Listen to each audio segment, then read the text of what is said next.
लोकत्रयीदर्शिका सामित्रकृतैव खण्डपरशो वाक्रीवका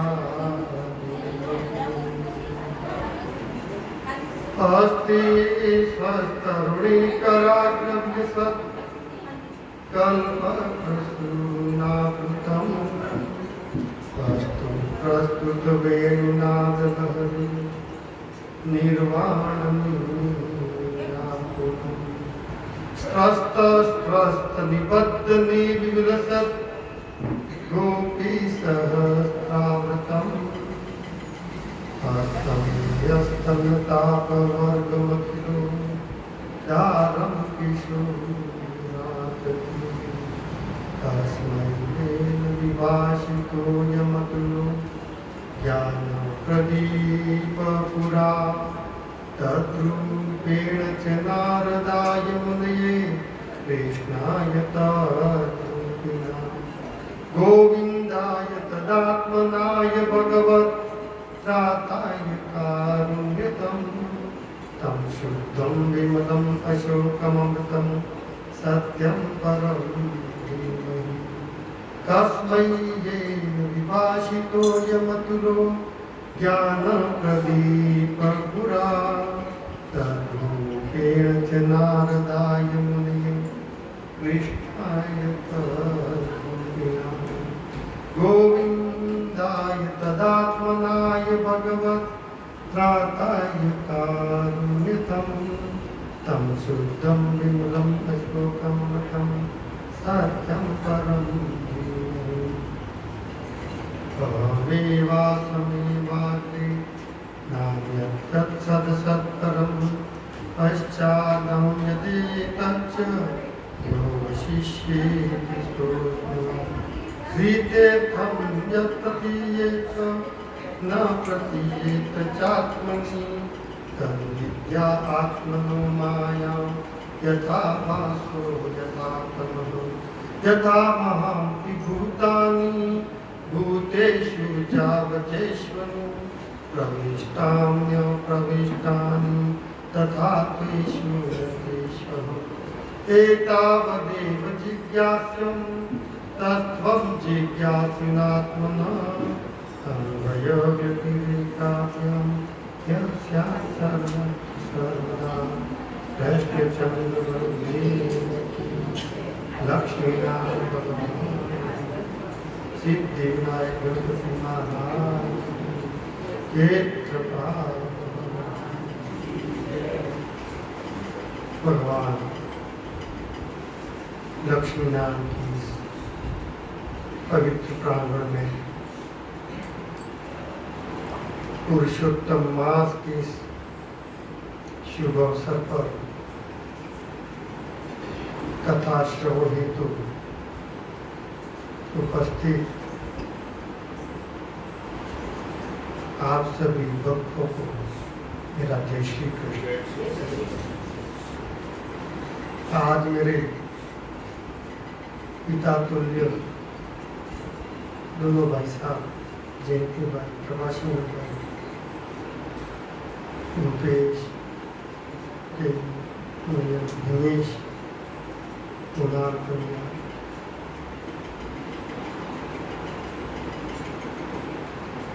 पहले भी मेरे पे बहुत कृपा रही है परिवार।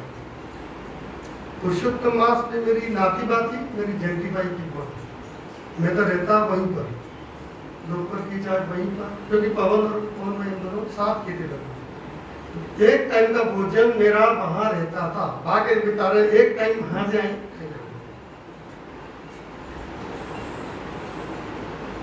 बड़ी बात तो हमारे पहले से ही लगे हुए थे, घर में पास में ही घर था, तो कोई भी समस्या हो माँ के साथ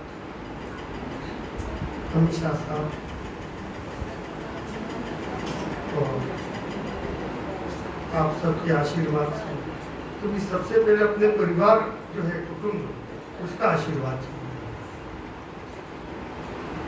तो हमारे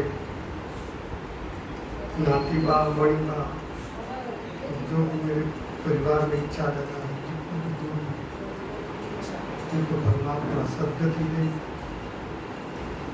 कहीं न कहीं सत्कर्म हो रहा है। हम तो ये चाहते हैं जितने भी हमारे गांव के जो भी, जहाँ तक हमें स्मरण है, सभी समाज, पूरे गांव के लोग जो भी उस मार्ग पर गए, उन सबको परमात्मा शांति दे, की सदगति दे। क्योंकि ये सत्कर्म सबके लिए, किसी व्यक्ति विशेष का कार्य नहीं है और एक व्यक्ति ये कर भी नहीं सकता। कल कथा में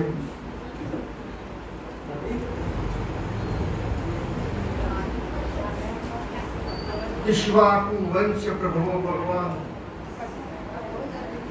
राम, इनके पूर्वज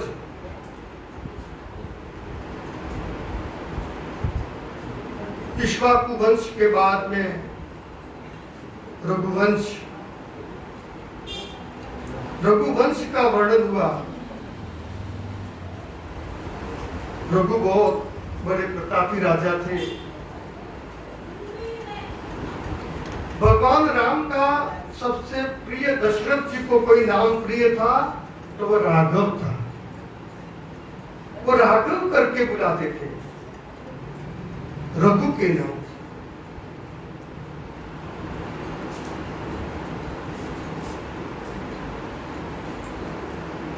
अब राम कथा की शुरुआत हो रही है, क्योंकि भागवत का 9वां स्कंद है, उसमें राम कथा है।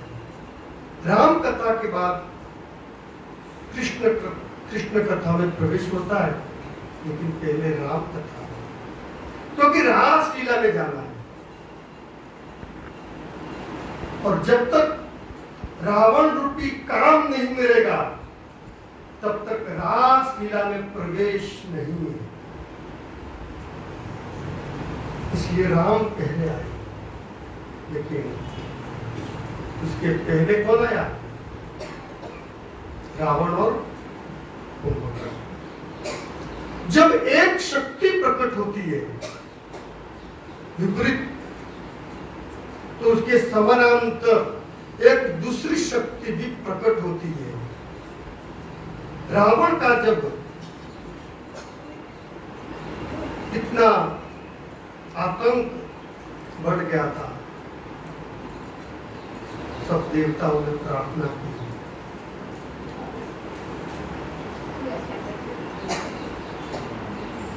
तब जाकर के भगवान राम का प्रकट हुआ।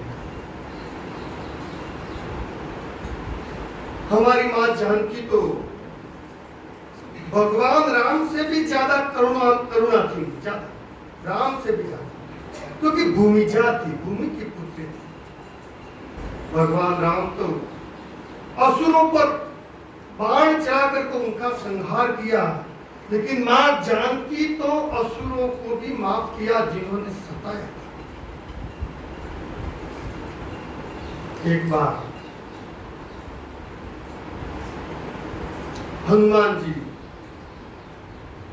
जब रावण मर गया, सब कुछ हो गया था, तब हनुमान जी मां जानकी के पास आए और कहा, मां मुझे आज्ञा दीजिए, मैंने अपनी आंखों से देखा है इन राक्षसियों ने आपको बहुत परेशान किया, बहुत त्रास दिया है, आप मुझे आज्ञा दीजिए, मैं इन सब का संहार कर डालूं। मां करुणा, मां जानकी ने कहा, बेटा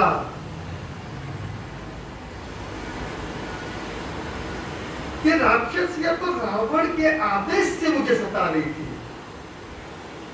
त्रिजटा ने तो बहुत सांत्वना दी थी। त्रिजटा ने मां जानकी को कितनी सांत्वना दी। उसने कहा ना कि मुझे एक स्वप्न आया है, स्वप्न आया, और उसमें स्वप्न में क्या देखते वो, क्योंकि अपन तो विचार करते हुए स्वप्न में आता है। वो त्रिजटा नहीं चाहती थी कि मां जानकी को कष्ट दूं, लेकिन अपने मालिक को रिझाने के लिए लगता है उसको नहीं माँ, मुझे एक बार आज्ञा दे दो, मैं संहार कर डालूंगा। तब माँ जानकी ने एक कहानी सुनाई। ये भूमिका अभी राम कथा पूरी बाकी है, माँ जानकी की कथा पहले आती है।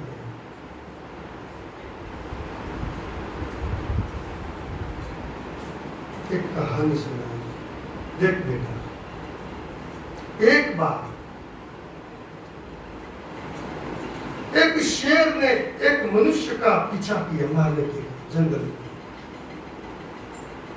वो बचते बचते एक वृक्ष पर चढ़ गया।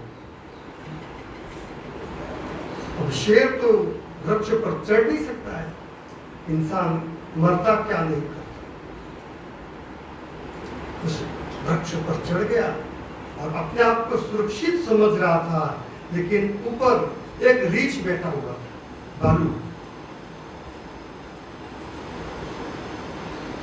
उसको लगा कि बस नीचे भी खतरा और ऊपर भी खतरा है, लेकिन भालू ने कोई प्रतिक्रिया नहीं दी। शेर समझ रहा था कि ये भालू उस पर हमला करेगा और ये व्यक्ति नीचे गिर जाएगा और ये मेरा आहार बन जाएगा।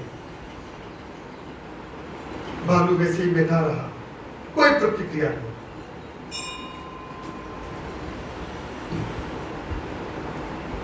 रात हो गई, 9 बज गए, 10 बज गए। फिर शेर ने अपनी भाषा में उस भालू को कहा कि माँ जानकी हनुमान जी को कथा सुनानी।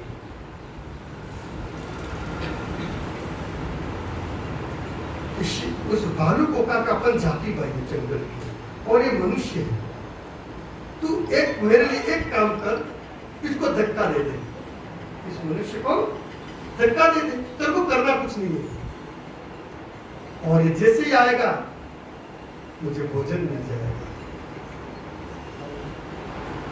भालू ने कहा मैं ऐसा काम नहीं कर सकता, आप वन के राजा हैं, लेकिन मेरा कुछ ईमान है, मैं उसको धक्का नहीं दे सकता। शेर ने बहुत समझाया, उसने कहा कि मैं जंगल का राजा हूं, मैं कुछ राज दे दूंगा, मेरा एक जंगल का राजा बना दूंगा तुझे, मेरे पास बहुत बड़ा जंगल है। उसको लोभ दिया, प्रलोभन दिया। भालू नहीं माना। धीरे धीरे रात बढ़ती गई, भालू को नींद आ गई। तो इंसान तो सो नहीं सकता है, जब भय उपस्थित हो तो कैसे सोए, लेकिन भालू को नींद आ गई।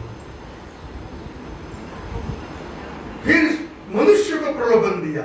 उस शेर ने कहा देख तुझे बचना है ना, मैं तुझे अभयदान देता हूं, तो एक काम कर, तो ये भालू सो गया, तू उसको धक्का दे दे।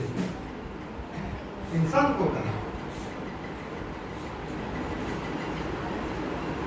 जैसे ही मनुष्य को तो प्रलोभन देते ही पिघल जाता। मध्य रात्रि हो गई थी, उसने सोचा एक धक्का ही तो मारना है, करना क्या। और इंसान ने जाकर के उस सोए हुए भालू को धक्का दे दिया। जिन्हें राम राखे तेने कौन चाहे। वो नींद में था, लेकिन गिरते गिरते टहनी पकड़ ली और भालू वापस सचेत हो गया और वापस ऊपर जाकर के बैठ गया। फिर भालू को कहा शेर ने कि तुमने तो उस इंसान को बचाया था, लेकिन तेरे नतीजा देख लिया, तेरे को उसने धक्का मार दिया। अब तेरी बारी है, अब तू बदला ले सकता, बदले की भावना। तब उस रीछ ने कहा कि ये जंगल का हम जंगल के प्राणी हैं और ये हमारा अतिथि है। बोले उसने मेरे से व्यवहार ऐसा किया, लेकिन मैं बदले की भावना नहीं रख सकता। ये रीछ का जवाब था। मां जानकी हनुमान जी को समझाइए इस दृष्टांत के माध्यम से। एक बेटा, एक सर्वत्र खलु दृश्यन्ते, मां जानकी ने कहा सर्वत्र खलु दृश्यन्ते साधवः धर्मचारिणः शूराः शरण्याः सौमित्रे तिर्यक योनि गतेष्वपि। तिर्यक योनि किसको कहते हैं? पशु योनि, पक्षियों की योनि, ये तिर्यक योनि है। तो सर्वत्र हम हर जगह दे सकते हैं साधु और धर्माचरण। मनुष्यों में केवल मनुष्य में साधुता और धर्माचरण होता है, ऐसा नहीं है। पशु पक्षियों में देखा जाता है बेटा। और यही पशु है बोले जो पास से बंधा हुआ है, जिसमें अज्ञान भरा हुआ है, लेकिन फिर भी उसमें संवेदना। अज्ञान जरूर होता है, पशुओं में क्या होती है? संवेदना। एक बार प्रज्ञा चक्षु स्वामी शरणानंद जी, वो प्रथम राष्ट्रपति राजेंद्र प्रसाद जो थे हमारे, उन्होंने उनको प्रवचन करने के लिए बुलाया था।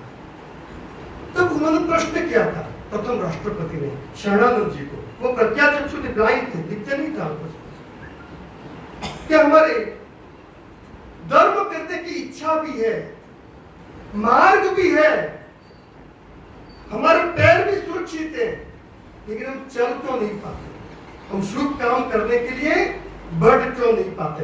हमारी इच्छा भी है, इच्छा है काम करने की, पैर भी सुरक्षित है, फिर भी हम प्रवृत्त क्यों नहीं हो पा रहे? ये पुण्य कार्य क्यों नहीं कर पाते कभी कभी? तब शरणानंद जी राष्ट्रपति भवन में कहा था संवेदना की कमी। संवेदनाएं मनुष्य की मर गई है। आज कोई व्यक्ति मर रहा है तो वीडियो उतारते हैं, वीडियो उतारे, बचाने का काम नहीं करते, वीडियो उतारते। संवेदना, पशु में अज्ञान होता है, संवेदना रहती है। ये जंगल लाइफ में टीवी पे कभी कभी आता है ऐसा, शेर भी कभी कभी वो जो है ना जंगल के दूसरे बच्चे, वो छोटे जो शावक उनको नहीं मारता है, ऐसे बहुत से वीडियो आते हैं। ये हमको बताया जाता है कि आप में ऐसी संवेदना पशु से भी मनुष्य गया होता है। मां जानकी ने कहा बेटा ये सर्वत्र खलु दृश्यन्ते साधवः धर्मचारिणः। ये शिक्षा कहां से मिली मां जानकी को? जटायु से। किससे मिली? जटायु कौन था? किस योनि में था वो? संपाति कौन था? दोनों भाई थे। तो पशुओं में, पक्षियों में भी संवेदना होती है, लेकिन मनुष्य की न जाने ये काल का प्रभाव कहे हम, किसका दोष गिने लेगा? ये संवेदना है। भगवान राम, उनके वंश में इतने प्रतापी राजा हुए, उनका वंशावली इसलिए पहले आती है कि अर्जुन को भी भगवान ने, कृष्ण ने कहा कि तू युद्ध के लिए मना कर रहा है, लेकिन तेरे पूर्वजों को तू देख, तू किस खानदान का है? सबसे पहले उसको अपनी खानदान की पहचान करवाए। हमारे परिवार जो होता है, हमारा जो कुटुंब होता है, उसकी पहचान और इसकी इज्जत और आबरू बचाए रखनी। तो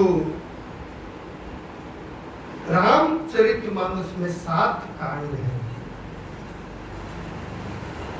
सबसे पहला बाल कांड है, दूसरा अयोध्या कांड है, तीसरा अरण्य कांड है, चौथा किष्किंधा कांड है, 5वां सुंदर कांड है, छठा लंका कांड है, सातवां उत्तरकांड। ये 7 कांड हैं, लेकिन अयोध्या कांड का अपना बहुत महत्व अधिक है। अयोध्या कांड क्यों है? अयोध्या कांड का महत्व क्यों ज्यादा बताया? तात्विक दर्शन है, राम कथा सब जानते हैं, लेकिन तत्व क्या इसका? उसका तत्व बताया है। केवल एक ही कांड है अयोध्या कांड जिसमें युद्ध नहीं है। अयोध्या कांड में कोई युद्ध, उसको अवध, अवध का अर्थ होता है जहां किसी का वध नहीं होता है, वो अवध है। बाल कांड में ताड़का को मारा भगवान ने, राम वन में जब विश्वामित्र जी के साथ गए तो युद्ध हुआ, युद्ध हुआ। ताड़का कौन थी? असुरों की मां थी। उन्होंने कहा कि जो उत्पन्न करने वाली है उसको पहले मार दो ताकि वो बीज ही खत्म हो जाए। इसलिए उसको पहले भगवान ने सबसे पहले निर्वंश करने के लिए ताड़का को मारा। अयोध्या कांड में कोई युद्ध नहीं। इसके बाद अरण्य कांड आता है। अरण्य कांड में खरदूषण को भगवान ने मारा, शूर्पणखा की नाक। किष्किंधा कांड, उसमें बाली से युद्ध है भगवान का, बाली को मारा, है युद्ध उसमें। लंका कांड में राम रावण का युद्ध है युद्ध, वो तो युद्ध कांड ही है। और 7वां कांड उत्तरकांड, उसमें दिग्विजय किया। दिग्विजय में युद्ध है, सब में युद्ध है, लेकिन केवल अयोध्या कांड ऐसा है, वो अवध है, जिसमें किसी का वध नहीं है। ये इसका तत्व है, तात्विक दर्शन है। सबसे पहला बाल कांड लिया तुलसी ने।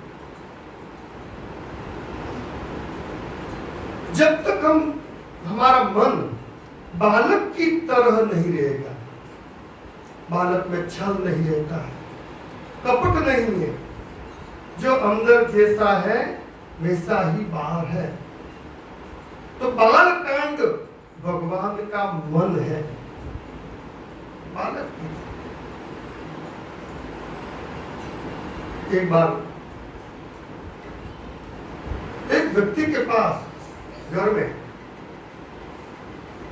कोई व्यक्ति पैसे मांगने आया, तो वो व्यक्ति ने देख लिया कि मेरे घर पे पैसा मांगने के लिए आ रहा है, तो बच्चे को कहा बेटा कह देना, बालक था छोटा, पिताजी घर पे नहीं है, मैं तुझे मिठाई दूंगा, ऐसा कह दे। वह उसको कह दिया कि पिताजी घर पे नहीं है, उन्होंने मुझे कहा कि मैं तुझे मिठाई दूंगा। वही कहती तो उसमें छल कपट नहीं है, उसमें कोई होता ही नहीं उसमें। तो बाल कांड, इसमें किसी प्रकार का छल नहीं है, कपट नहीं है। भगवान का जो बाल स्वरूप है,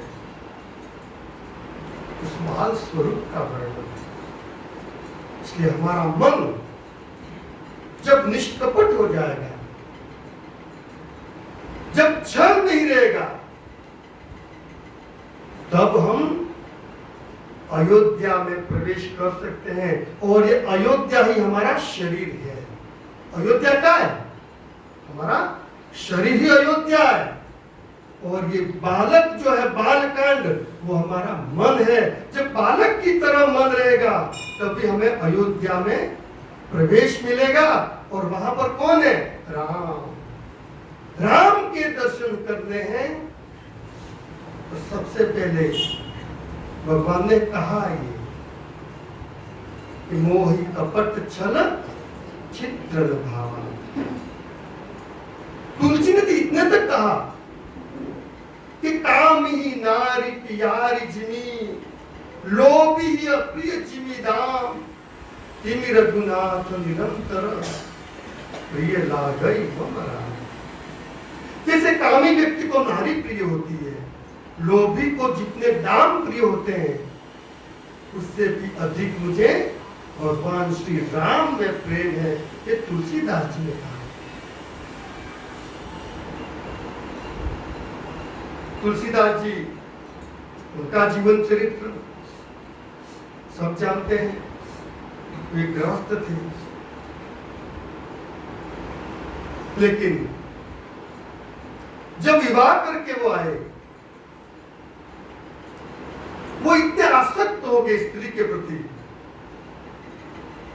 एक बार तुलसीदास जी कहीं गए हुए थे और उनकी पत्नी पिहर चली गई बिना बताए।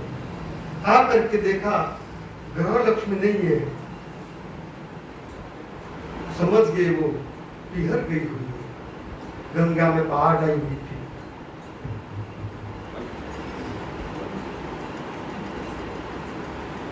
रात के समय एक मुर्दा आ रहा था, उस मुर्दे को पकड़ के लकड़ी समझ करके उन्होंने गंगा पार की। तो मुर्दा डूबता नहीं है, वो तैरता रहता है, लकड़ी भी तैरती है। और मध्य रात्रि को गए वो, उसका निवास थोड़ा ऊपर था, पहले के डोडिया मकान थे वो, कैसे ऐसे उस प्रकार के। तो एक रस्सी लटकी हुई थी, उसके सहारे वो पहुंचते हैं। और रत्नावली ने देखा कि आप इतने समय, इतनी रात को यहाँ पर, और आप आए कैसे? तो कहा ये रस्सी लटकी हुई थी। और उन्होंने देखा तो सांप लटका हुआ था, उसके सहारे। रत्नावली को बहुत दुख हुआ। रत्नावली ने कहा, हाड़ मांस के देह में, हाड़ मांस के देह में ताको इतनी प्रीति, इसकी आदि जो राम को अवश्य वह भीति। अगर आपको मेरे प्रति जितना अनुराग है इस हाड़ मांस के शरीर में, उससे आधा भी अगर राम के प्रति आपका भाव हो जाए तो आप भवसागर से तर जाओगे। इसलिए तुलसी ने कहा, तुलसीदास जी फिर घोषणा किए, हम तो चाखा प्रेम रस पत्नी के उपदेश। मैं जो इस मार्ग में आया, हम तो चाखा प्रेम रस। कौन सा प्रेम? भगवान राम के प्रति। हम तो चाखा प्रेम रस पत्नी के उपदेश। दिशा बदल दी। व्यक्ति वही होता है, विचारों में परिवर्तन लाता। जब तक विचार रहेंगे, मन जो है वो बालक की तरह रहेगा। जब तक, तब अवध अयोध्या। अयोध्या कहां पर है? सरयू के किनारे। सरयू भक्ति का तट है। जब मन में निश्चलता आ जाएगी, हमारा सरयू जो भक्ति का तट है, वहां पर हमारा प्रवेश हो जाएगा। तो सरयू नदी में एक घाट है, उसका नाम है गुप्त घाट। वहां तो बहुत से घाट है, लेकिन एक घाट का नाम गुप्त घाट है। इसका नाम गुप्त घाट इसीलिए है उसमें कि भगवान राम ने जल समाधि ली थी सरयू में। तो उस गुप्त घाट से भगवान ने प्रयाण किया था। आज भी ऋषि मुनि तपस्वी वहां दर्शन करने जाते हैं भगवान राम के, कि भगवान अंतिम समय यहां से प्रयाण किया। ये स्थान आज भी है। एक मथुरा में भूतनाथ महादेव का मंदिर है। भूतनाथ महादेव मथुरा में। कोई गया है कोई यहाँ? मैं मथुरा गया हूं, लेकिन वो मैं वहां नहीं जा पाया। हम गए थे वहां मथुरा। तो भूतनाथ के मंदिर में आज भी वर्तमान में 11 बजे से भूत पूजा करने के लिए आते हैं। आज भी वहां मथुरा में है।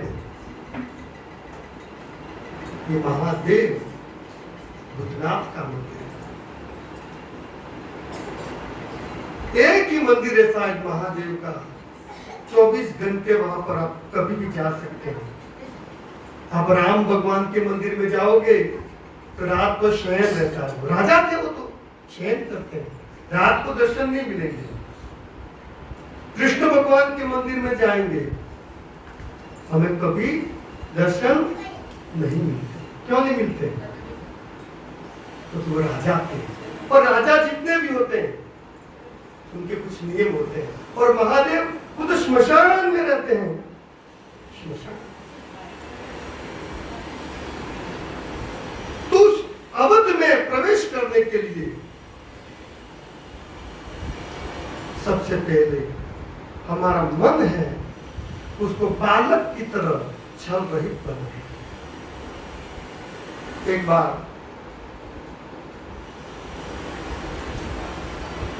एक शिकारी क्या करते हैं? बंदर कैसे पकड़ा जाता है? बंदर को कैसे पकड़ते हैं? वो एक ये जो घड़ा होता है ना, जिसका मुंह बिल्कुल सकरा होता है, उसमें कुछ चने डाल दिए जाते हैं। बंदर क्या करता है? उसमें हाथ डालता है, उसकी आदत होती है तो चने खाने के लिए, और जैसे ही मुट्ठी बंद करता है हाथ बाहर निकलता नहीं है।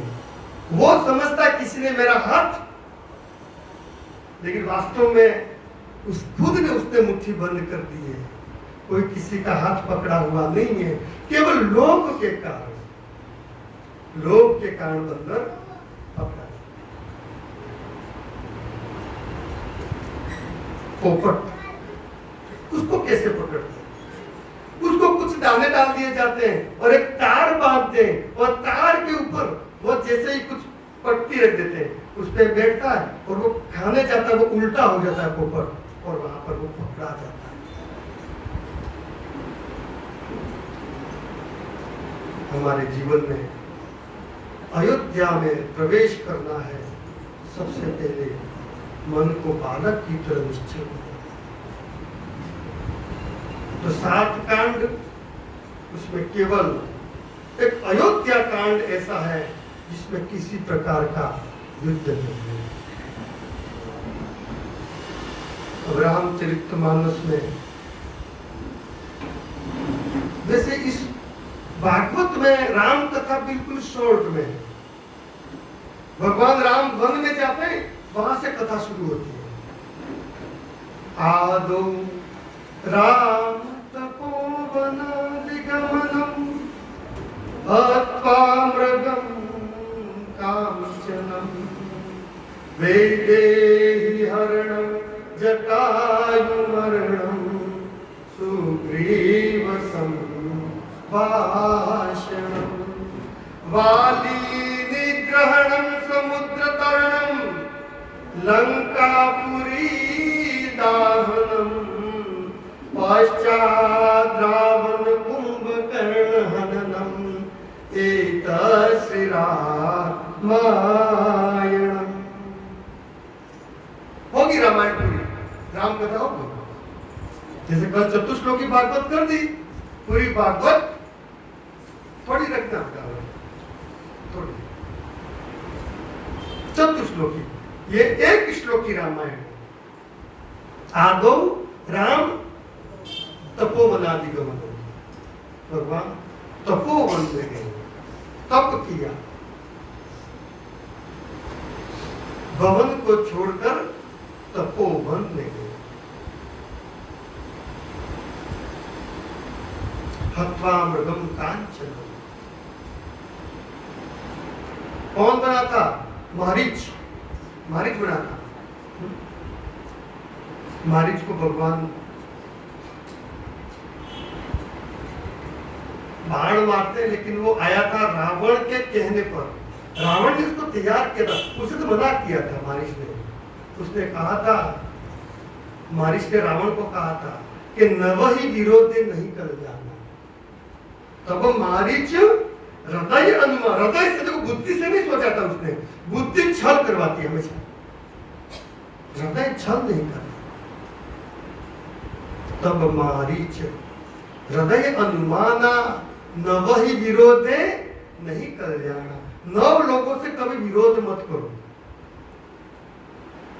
शस्त्री, जिसके पास शस्त्र, कभी भी उठा के मार सकता है, भरोसा नहीं करो।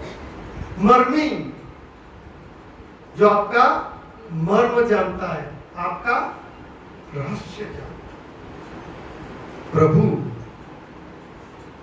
जिसके पास पद है बहुत बड़ा, प्रभुता है उसके पास। सठ, सठ का मतलब मूर्ख, मूर्ख व्यक्ति से कभी झगड़ा मत करो, नहीं तो क्या होगा, कुछ भी कर सकता है। धनी, जिसके पास धन है। वेद, वेद, डॉक्टर से कभी झगड़ा समझ आता कि क्या वेद ऐसा है।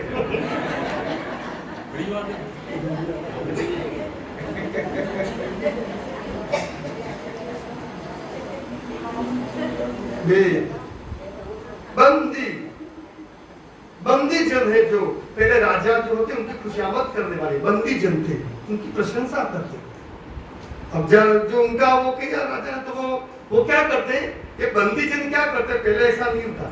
राजा के जो नगर में प्रवेश करते कि वहां बॉर्डर पे ये वृक्षों पर बैठते और राजा की बड़ाई करने लग जाते। जो भी व्यक्ति आता उसको देखते कि बाहर का हमारा राजा इस प्रकार के, हमारा राजा कैसे भी हो, लेकिन वो बड़ाई करते।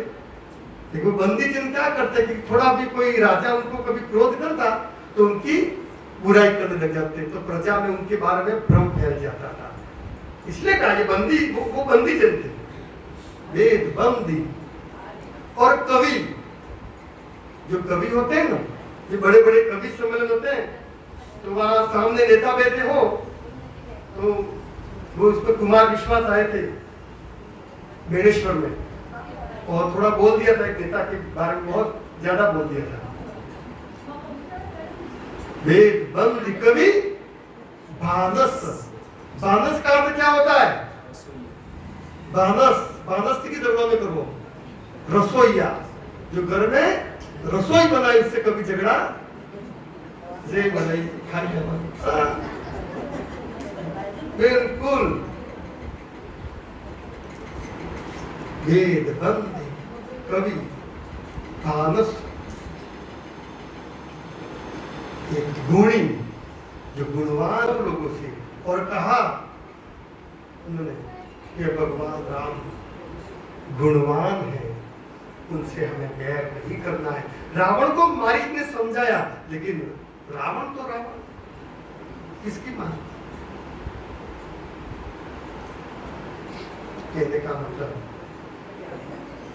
राम कथा में प्रवेश करते हैं तो सबसे पहले बाल कांड, जब तक मन निश्चल नहीं होगा, निश्चल नहीं होगा, छल कपट रहित नहीं होगा, राम कथा में प्रवेश, कथा में बैठने के बाद भी यही तो, इसलिए तो कहा ना, सती को कहा मिला लाभ, साक्षात शिव की अर्धांगिनी थी, स्वयं सभी कथा के प्रवक्ता थे, लेकिन फिर भी सती नहीं मानी।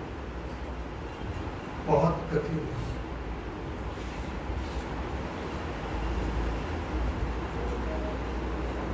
एक बार त्रेता जुग माही, शंभु गए कुंभज ऋषि बाही। एक बार त्रेता जुग माही, शंभु गए कुंभज ऋषि बाही। एक बार महादेव कथा के लोभ से, आज कथा के लोभ से, त्रेता युग की बात है, महादेव सती को लेकर कथा सुनने के लिए कैलाश पर्वत से, देखो कितनी यात्रा की, कैलाश पर्वत से वो कुंभज ऋषि दक्षिण की यात्रा की।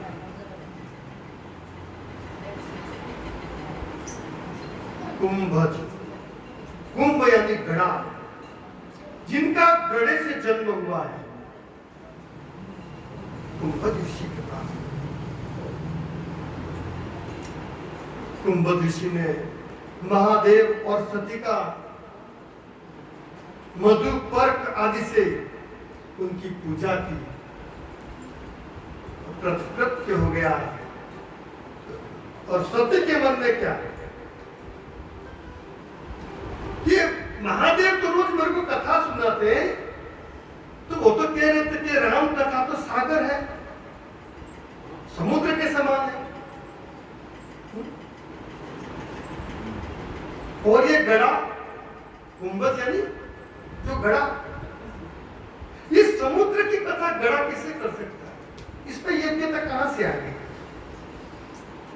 होता है कभी कभी समझ नहीं पाते, विश्वास नहीं हो पाया कि कथाकार तुम्हारे महादेव है बहुत बड़े, क्योंकि हमने उनकी कथाएं सुनी है। हम जिसकी कथा सुनते उसका बखान करते हैं, इनकी तो हमने सुनी नहीं है। और वो भी वहां कैलाश से मेरे को यहां पर लेके आए। मन में थोड़ा संदेह की, थोड़ा संदेह। और देखो संदेह क्या है, इतना ही चाहिए, ज्यादा नहीं चाहिए। दूध जो है क्या, उसमें पानी मिला दे तो 50 रुपये बिक जाएगा, दूध और पानी। महादेव के साथ महादेव दूध थे और सती कौन थी? पानी। लेकिन उसके कारण उनकी इज्जत महादेव के बराबर होगी, अर्धनारीश्वर, अर्धांगिनी होगी।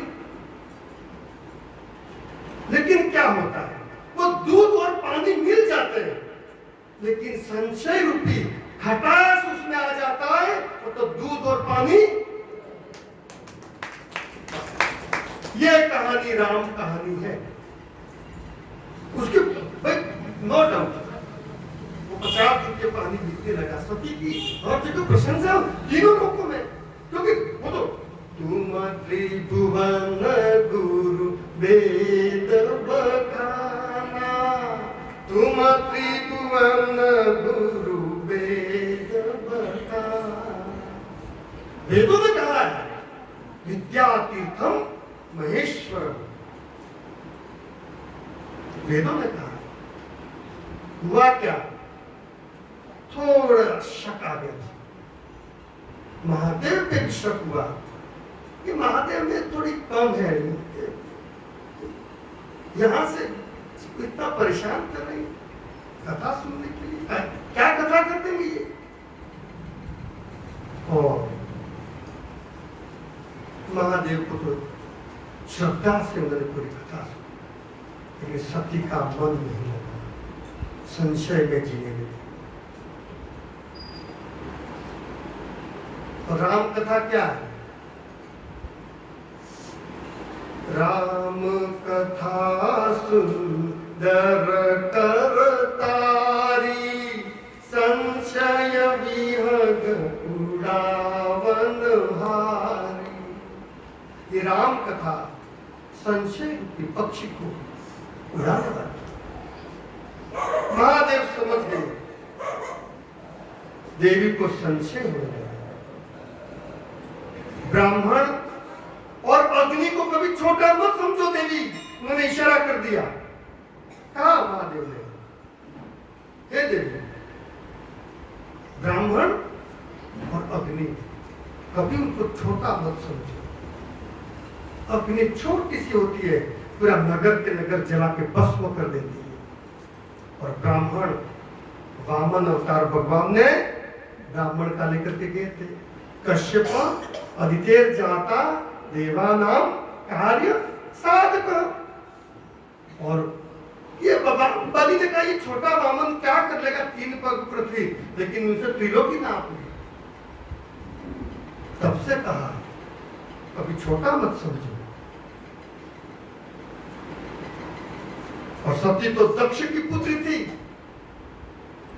अहंकार था उसमें, राजा की पुत्री थी। और यहां तो महादेव तो श्मशान में रहने वाले थे।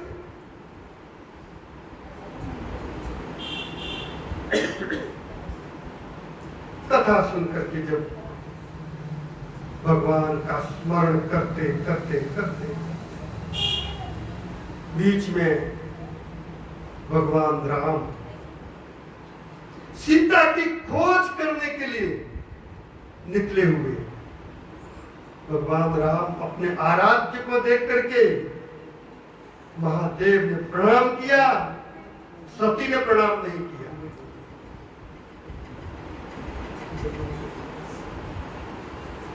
हृदय से प्रणाम किया। हृदय राखी कौशलपुर हृदय हृदय में स्थान दिया महादेव, बुद्धि में नहीं। बुद्धि में हम स्थान देंगे भगवान को तो बहुत तर्क आएंगे। हम भक्ति मार्ग अगर बुद्धि से सोचेंगे, बाजार में भी भाव का महत्व है। भाव नहीं पूछते भाई क्या भाव है, और बाजार में भी भाव का महत्व है और भक्ति में भी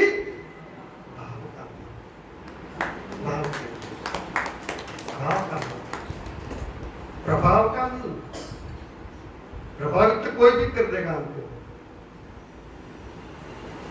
अब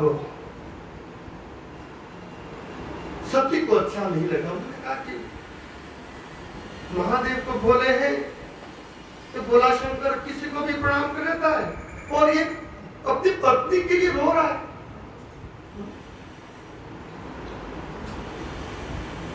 राम का नाम श्रेष्ठ है और कृष्ण भगवान की लीला श्रेष्ठ है। ये दो बातें भागवत में बताई। भगवान राम का नाम श्रेष्ठ है, इसलिए मंत्र महामणि महादेव क्या करते, भगवान राम का सतत जप करते थे। और भगवान कृष्ण की लीलाएं, ये भागवत में पूरी लीला है, उनकी लीला श्रेष्ठ है। इसलिए कृष्ण ने जो किया वो नहीं करना, भगवान राम ने जो किया इनकी लीला श्रवण योग्य है।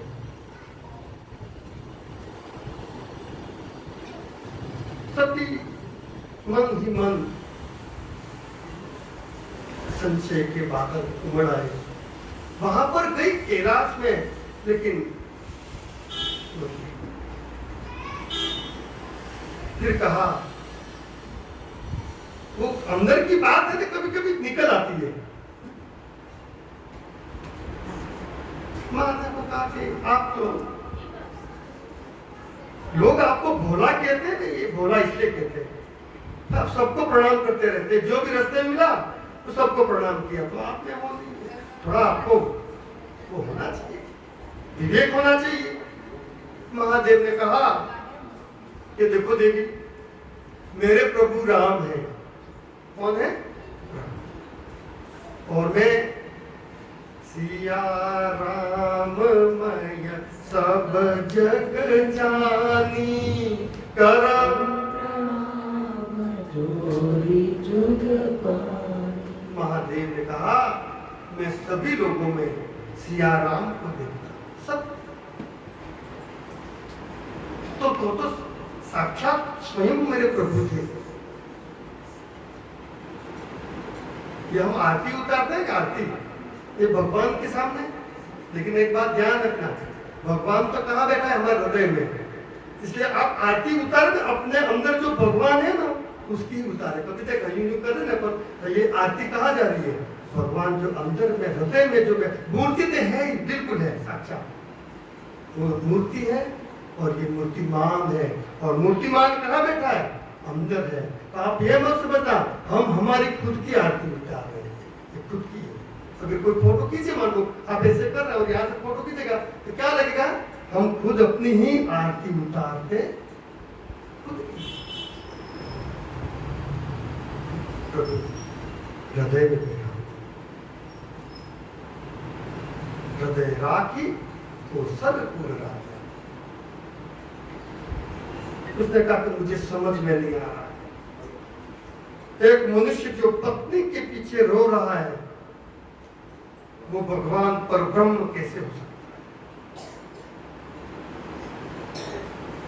समझाया महादेव ने। फिर कहा देखो देखो हर प्रकार से महादेव जैसे भक्ता हो। उन्होंने कहा देख देवी देखो, रमन्ते योगिनो यस्मिन्। शिव कौन है? योगी है, योगीश्वर है। ये देवी बड़े बड़े योगी भगवान राम के इस गुण और नाम में इतने रम जाते हैं कि उनको खुद को भूल जाते हैं। देवी आप कृपा करके संशय मत रखिए। लेकिन वो कहे कि अगर वास्तव में वो ब्रह्म है, वो पत्नी के लिए रो रहा है, तो मैं सीता जी का रूप धारण करके जाऊं। अगर ब्रह्म है तो वो समझ जाएगा मुझे, और मनुष्य के रूप में है तो मुझे देख के प्रसन्न हो जाएंगे, तो मैं समझ जाऊंगी ये भगवान। फिर महादेव ने कहा, कोई सोई जो राम रचि राखा, को करी तर्क बढ़ावे साखा। कोई सोई जो राम रचि राखा, को करी तर्क बढ़ावे साखा। महादेव ने समझ लिया राम की इच्छा है भगवान की, उनकी खुद की इच्छा हो गई है कि सती के दर्शन कर रहे हैं। जाओ देवी, लेकिन एक बार और सोच लो, ये कोई अच्छा नहीं कर रहे हैं, ये आपके लिए कल्याण नहीं होगा आपका।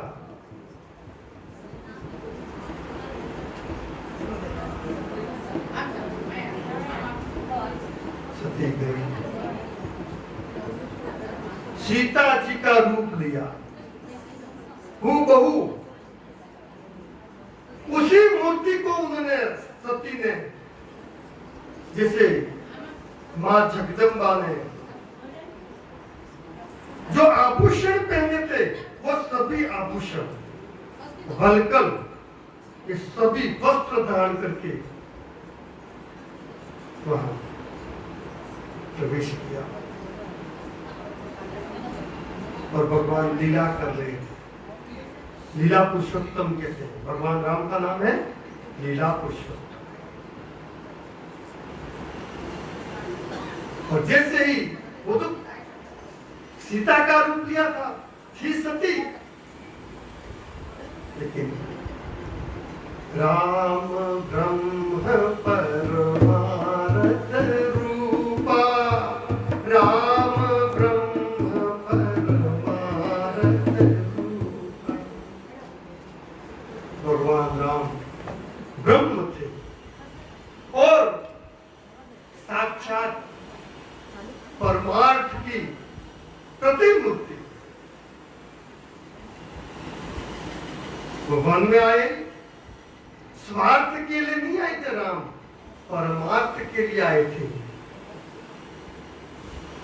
विप्र संहित, विप्र यानी ब्राह्मण। विप्र यानी कौन? सभी ब्राह्मण नहीं, ये विप्र शब्द आता है कि विप्र, विप्र का अर्थ होता है जो वेद को जानने वाले ब्राह्मण, वेद पाठी ब्राह्मण हैं। और उस समय रावण क्या कर रहा था?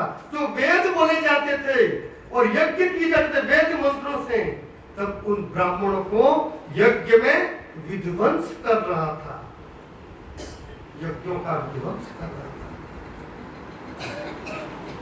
उनके लिए आए थे भगवान राम कि यज्ञ बचना चाहिए, वेद मंत्र बचने चाहिए। भगवान राम ने देख लिया सती को और प्रणाम किया भगवान ने और कहा, देवी महादेव कहाँ है? क्या रहा उनका? पहचान लिया उन्होंने। और ये आप अकेली वन में घूम रही है। सती शर्मिंदा हो गई। वो कहते हैं ना भाई कि आप किसी बकरी को अगर शेर की खाल पहना दो, लेकिन मन तो बकरी का ही रहेगा, पर ऊपर से वो आवरण शेर का है। लोग डरेंगे जरूर, लेकिन फिर भी वो तो जानता है खुद कि मैं। और इसके बाद में सती शर्मिंदा हो गई और जैसे ही घूम रही है, जहां जाए भगवान राम ही दिखे, जहां भी हजारों रूप भगवान ने बना लिए। क्योंकि उस दिन बताया था, मैंने व्याख्या की थी, अष्ट सिद्धि नव निधियां। काय व्यूह कहते हैं। काय व्यूह का अर्थ पंक्ति की पंक्ति, भगवान राम पंक्तिबद्ध एक साथ हजारों राम दिखने लगे उनको व्यूहाकार में। अब उनको मार्ग जाना कैसे हो, क्योंकि जहां जाए वहां राम दिख रहे, क्योंकि राम ब्रह्म है और व्यापक है। राम ब्रह्म है और व्यापक है।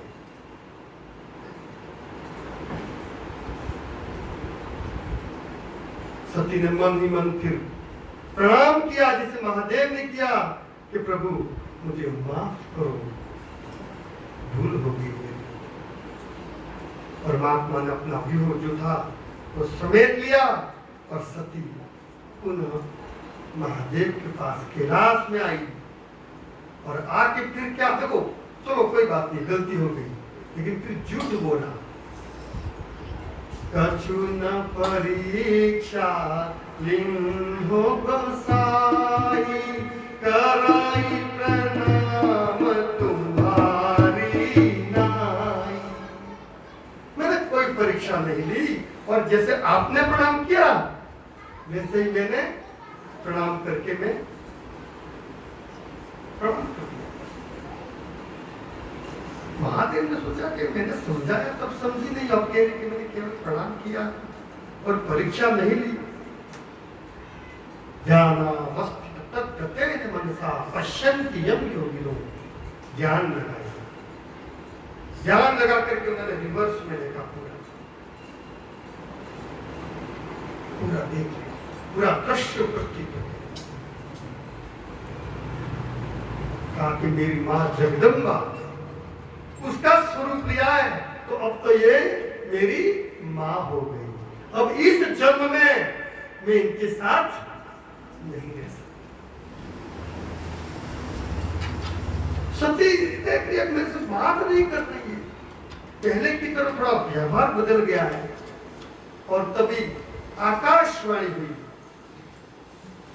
धन्य है आपके व्रत का, धन्य है।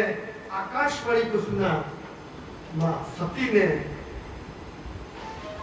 और महादेव को पूछा कि आपने कौन सा व्रत लिया है, और महादेव ने उत्तर नहीं दिया और समाधि में चले गए। 87,000 वर्ष तक समाधि में गए। कितने साल तक? एक झूठ पत्नी ने बोला और महादेव चले गए समाधि में। आप सोच लो, गृहस्थ में अगर स्त्री झूठ बोलती है अपने घर में, तो पतिदेव को क्या करना चाहिए?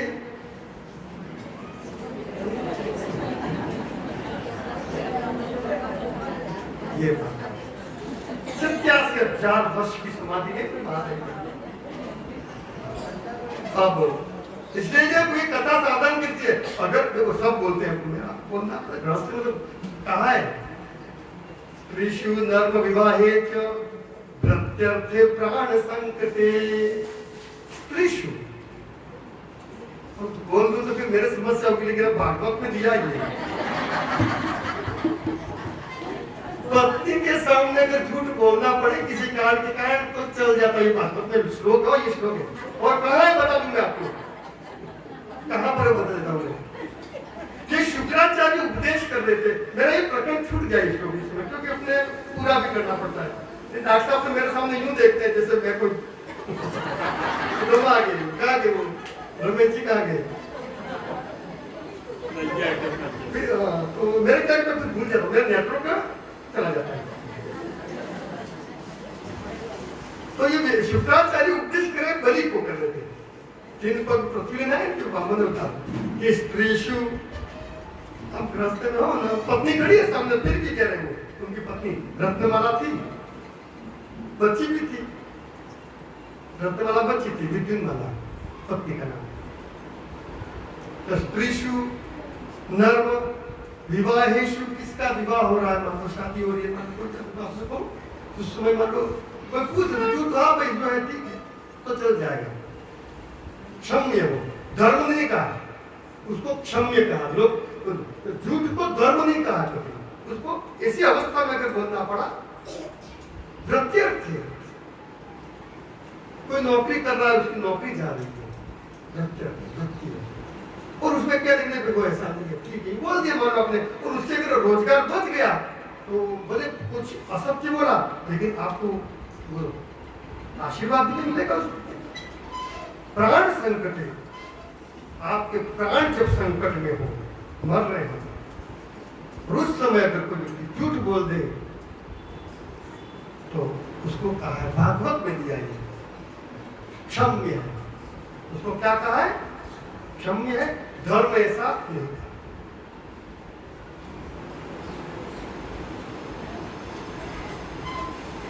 लागी समाधि अखंड अपारा, अखंड समाधि।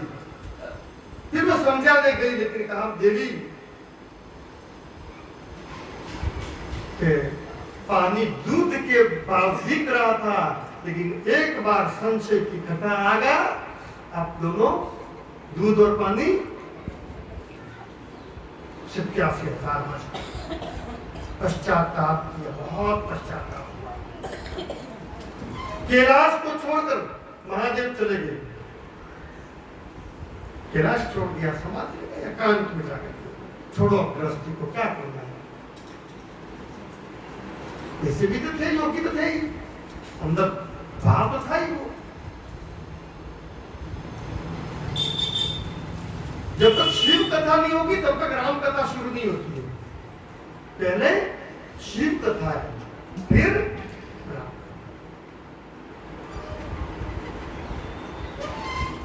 87,000 वर्ष पूरे हुए, पश्चाताप की अग्नि में जलते जलते जब उसका मल दूर हुआ, महादेव ने समाधि छोड़ के वो समझ गए कि कुछ सद्बुद्धि आई, तो सूक्ष्म रूप से अंदर पड़ा ना कुछ, जैसे वो बिल्ली नहीं होती है, तो तब तक आंखें बंद करके रहते जब तक चूहा, जैसे चूहा को देखता वो यही भाव वापस हुआ।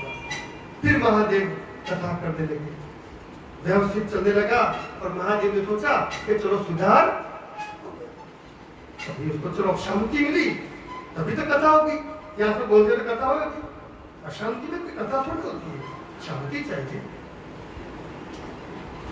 कथा हो रही है तो बोलना नहीं चाहिए, ये मना किया है। अगर कथा करते समय, और ये जो गलती सती ने की थी, कथा चल रही थी और कथा को भंग किया, वो जो कथा भंग करता है उसको आत्महत्या के बराबर पाप लगता है, ऐसा कथा में जो विक्षेप करता है किसी के कारण, कोई भी करे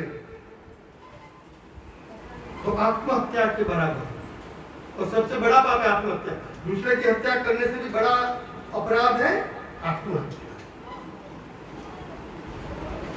और गई कथा महादेव ने चालू की, और सती बैठ करके सुन रही थी, और मन भी लग गया, कथा महादेव कर रहे थे। इतने में थोड़ी हलचल हुई, लेकिन ये हलचल किस बात की हो रही है? आकाश में देखा विमान जा रहे थे, कैलाश से देवताओं के विमान झुंड के झुंड जा रहे थे। अब कथा चल रही थी, महादेव कथा कर रहे, और बीच में उनको बोलने की जरूरत नहीं थी, बीच में विक्षेप कर दिया। फिर सद्वासना, असद्वासना और मिश्र वासना, ये 3 प्रकार की बताई गई, ये सूक्ष्म रूप से अंदर पड़ी हुई थी।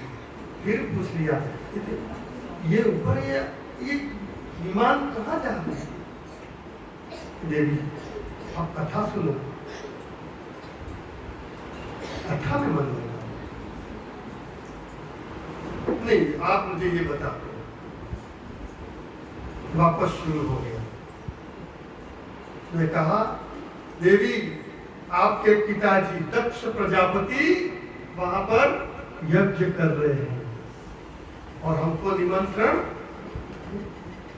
मेरे पिताजी यज्ञ कर रहे, तो मैं जरूर जाऊंगी।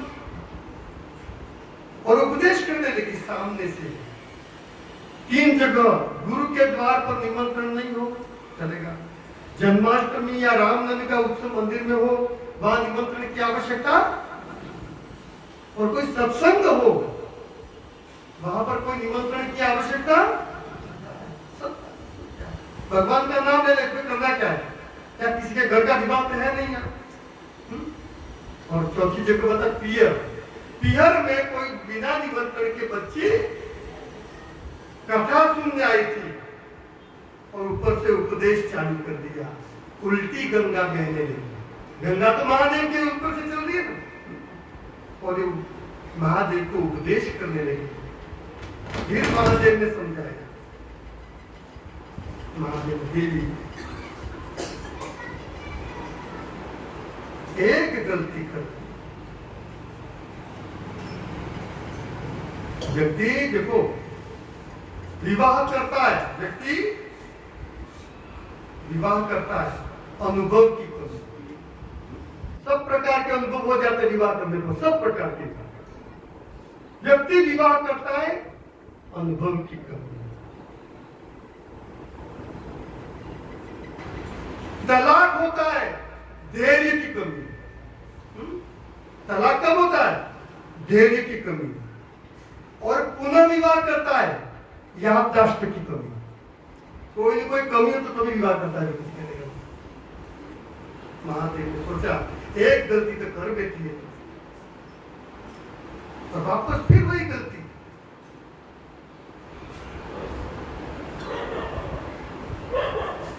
सती ने कहा मैं जाऊंगी, मेरे पिताजी और सबको मिली नहीं और बहुत समय हो गया। महादेव ने अपने गणों को बुलाया, बुला करके सब साधन सब कुछ दे दिया, रास्ते में खाने पीने की सुविधा कर दी।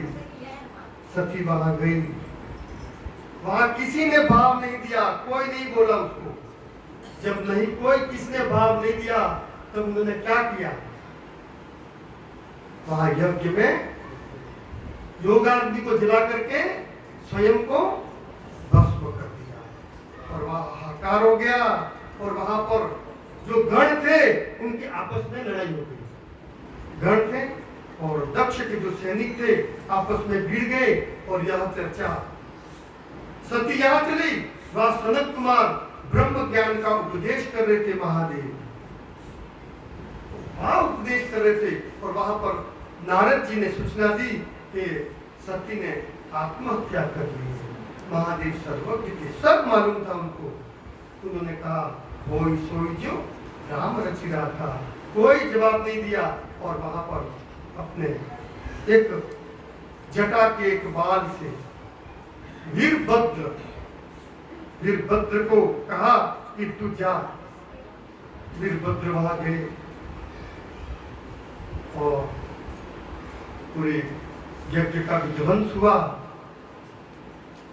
दक्ष का सिर काट दिया गया, अग्नि में डाल दिया, भृगु की दाढ़ी नोच डाली, उषा करके ब्राह्मण थे उनके दांत तोड़ डाले, और पूरा तहस नहस कर डाला। सभी देवता वहां से चले गए, और उन्होंने फिर एक योजना बनाई कि यज्ञ तो पूरा होना ही चाहिए। ये सब महादेव के पास गए और महादेव को कहा, हे प्रभु आप जाकर के यज्ञ को पूर्ण कीजिए। महादेव स्वयं आते हैं और दक्ष को जिंदा करके जो यज्ञ करवाने वाला यजमान होता है उसको जीवित करना पड़े तब यज्ञ होगा। तब उसका तो सिर तो जला दिया था। फिर जो बकरी होती है बकरा, उस बकरे का माथा लगा दिया, उसको जीवित किया। उषा की दाढ़ी वापस आ गई, तो भृगु की दाढ़ी और उषा के दांत भगवान महादेव ने सब ठीक हो गया, और फिर यज्ञ पूरा हुआ। महादेव वो यज्ञ उनका पूरा करके महादेव आ गए। सती तो चली गई। अब महादेव फिर समाधि में चले। यहाँ पार्वती का जन्म होता है। काम पार्वती क्या अभिजनेन नामना बंधु प्रियां बंधु जुनोत्युहाव उमेति मात्रा तपसा निषिद्धा पश्चात मात्या सुमुखी जगामो। जैसे ही पार्वती का जन्म हुआ वहां पर सुख और समृद्धि पर्वत के घर में बढ़ने लगी। मही व्रत पुत्र पतोपि दृष्टि तस्मिन् अपत्येन जगाम तृप्ति अनंत पुष्पस्य मदोहि चूते विरेक माला सविशेष।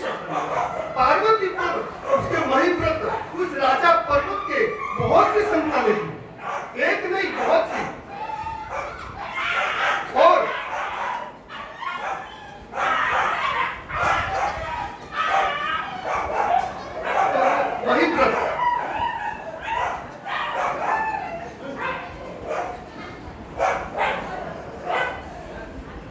महिव्रत राजा पर्वत पार्वती के पिता, उनकी बहुत सी संतानें थी। पुत्र था, मेनाक करके पुत्र भी था, पुत्रियां भी थी, लेकिन उन सब से ज्यादा प्रेम किसमें था? पार्वती में। वही व्रत पुत्र अतोपि दृष्टि तस्मिन् अपत्य, अपत्य का अर्थ पुत्री होता है, संतान। तस्मिन् अपत्य न जगाम तृप्ति, उसको देख देख के तृप्त नहीं होते थे कि वो क्या तृप्त होंगे कि मेरे घर पर जगदम्बा आई है, क्योंकि नारद जी ने कह दिया था ये साक्षात भवानी है। तस्मिन् अपत्य न जगाम तृप्ति, कैसे? अनंत पुष्पम ही मदोहि चूते। मधुमास में वसंत ऋतु में बहुत से पुष्प होते हैं, लेकिन भंवरा जो होता है ना, विरेप माला सविशेष संज्ञा, वो आम्र की मंजरी पे ज्यादा जाकर के बैठा है। वैसे पुष्प की तरफ उसकी संतानें बहुत थी, लेकिन फिर भी भंवरा कहाँ बैठता है? आम्र मंजरी में। आम्र का जो मोर आता है ना, उसको ज्यादा प्रिय होता है। पार्वती उनको ज्यादा प्रिय थी। पार्वती वहां पर गौरी कुंड में तपस्या करने गई, शिव को प्राप्त करने के लिए। ये हमारी संस्कृति बताएगी। और महादेव भी पार्वती से विवाह करने के लिए वो भी तप करने लगे। दोनों ओर से तप हुआ। महादेव ने तप किया।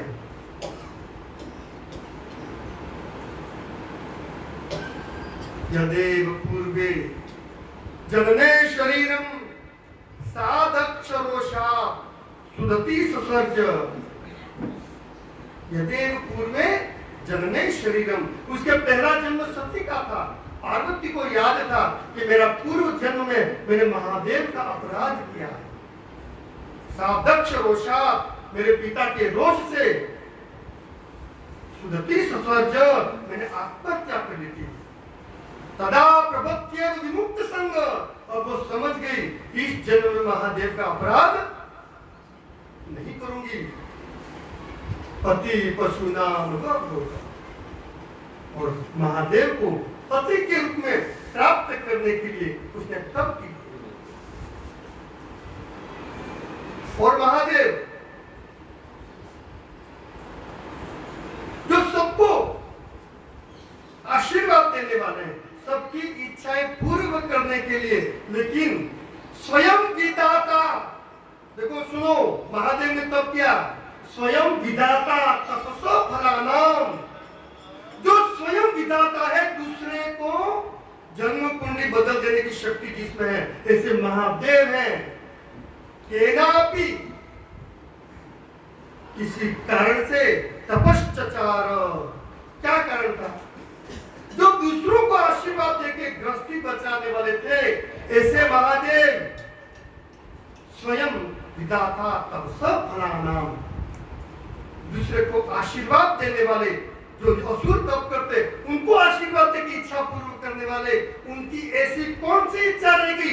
स्वयं तप करने चले गए। ये तप की पराकाष्ठा महादेव की, स्वयं तप करने के, पार्वती को प्राप्त करने के लिए।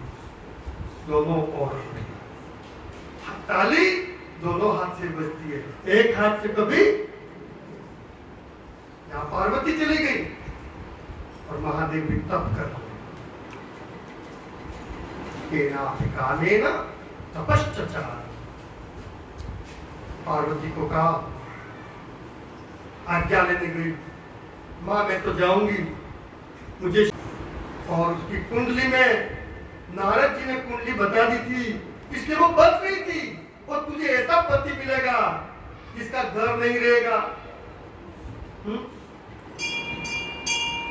इसका कोई परिवार नहीं रहेगा, सब प्रकार का बता दिया था। महादेव में 2 लक्षण, भूत और पिशाच के साथ रहेगा।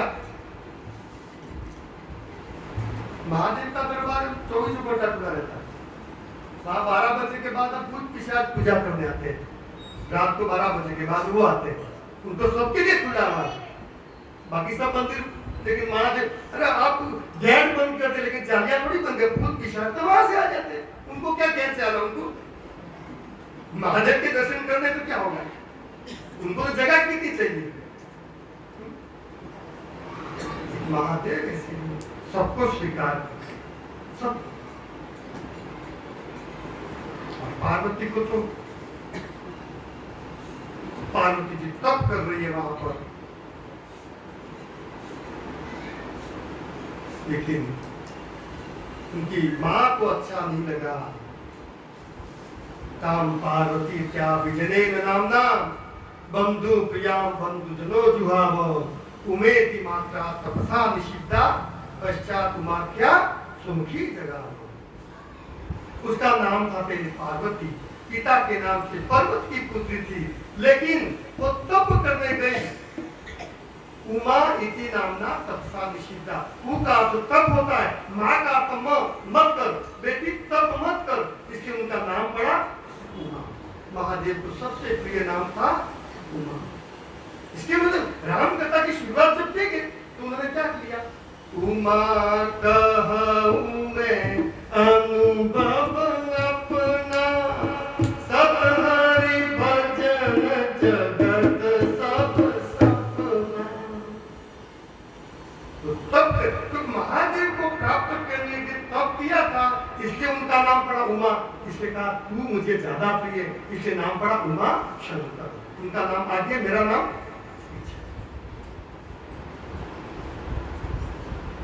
यदेव पूर्वे जमने शरीरम, पूर्व जन्म का उसके याद था पार्वती को। वहां पर महादेव ने परीक्षा ली, ये हमारी कौन सी संस्कृति है, विवाह, ये विवाह होने वाला श्री विवाह। श्रुति स्मृति पुराणेश्च स्तुत्या कल्याणदायिनी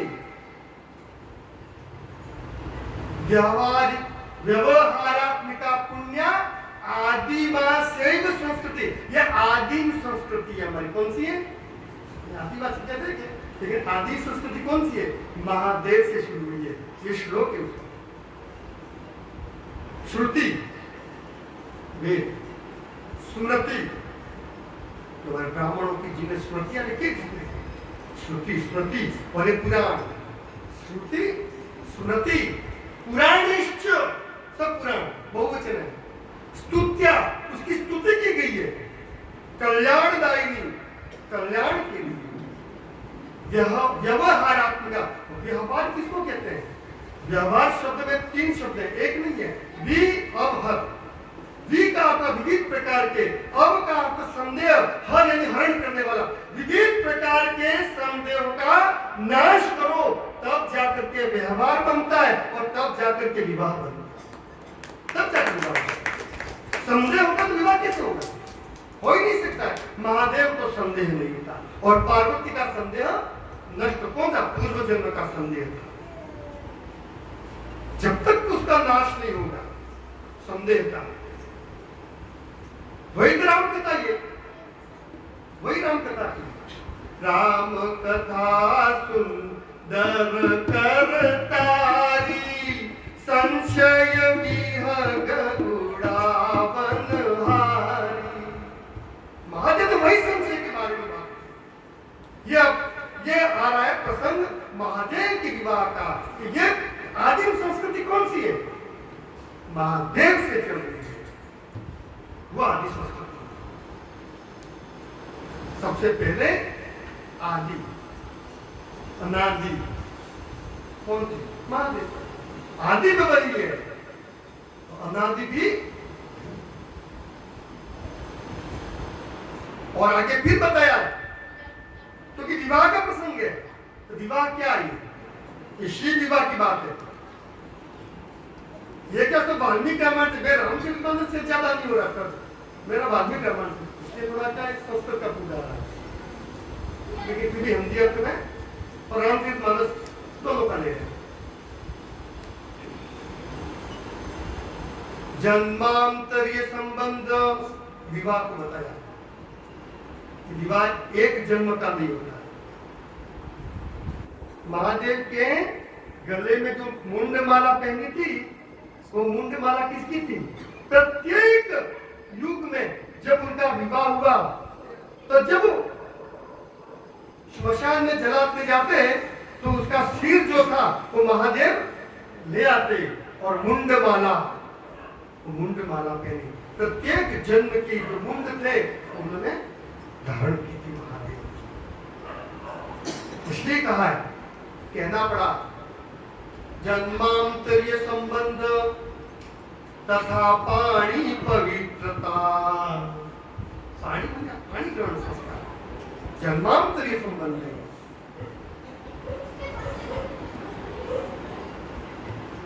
जन्मांतरीय संबंध तथा पाणी पवित्रता। फिर आगे तपः प्रधाना नार्यश्च। नार्या कैसी थी? तपः प्रधान थी। उन्होंने तप किया, किसने? पार्वती ने। तपः प्रधाना नार्यश्च कन्यादानस्य श्रेष्ठता। और सबसे श्रेष्ठ दान कौन सा है? कन्यादान। ये हमारी आदिम संस्कृति ये है। आज भी हमारा जो विवाह होता है ना, वो शिव विवाह तो है, लेकिन इसके बाद में कौन सा विवाह आ गया? राम भगवान वाला विवाह है। घोड़े पे बैठ, ये तो किस पे? बैल पे बैठ के गए थे, लेकिन वो तो महादेव बैठ सकते हैं, अपन तो बैल पे बैठ के तो क्या होगा?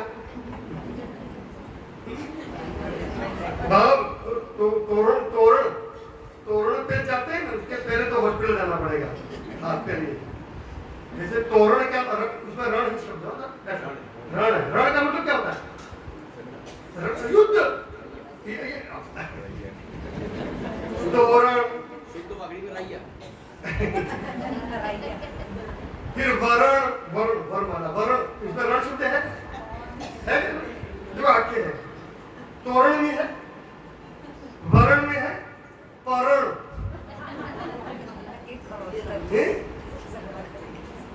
ना तो मजाक कर लो। फिर इसके बाद सबसे पहले आती है घर में, तब चरण रखते, चरण, इस पे व्रण है। अभी शब्द है, मैं क्या बोलूं? देखो ये शब्द है, क्या पता?